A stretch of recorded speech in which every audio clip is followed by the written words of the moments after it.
अहिल्यानगरच्या श्रीगोंदा येथील सभेत उद्धव ठाकरेंनी अमित शहांची नक्कल केली आहे। सभेत यावेळी शिवसेनेचा वचननामा सांगत असताना सभेत नागरिकांकडून कांद्याला भाव, कापसाला भाव अशा घोषणा सुरू झाल्यानंतर हेच प्रश्न आम्हाला शहांना विचारले तर तुम्हाला काय उत्तर मिळेल याचं प्रात्यक्षिकच उद्धव ठाकरेंनी करून दाखवलंय।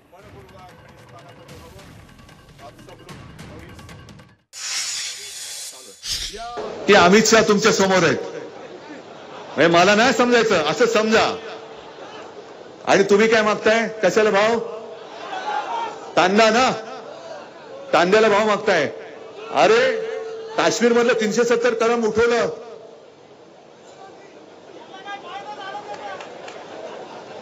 कापसाला भाव पाहिजे।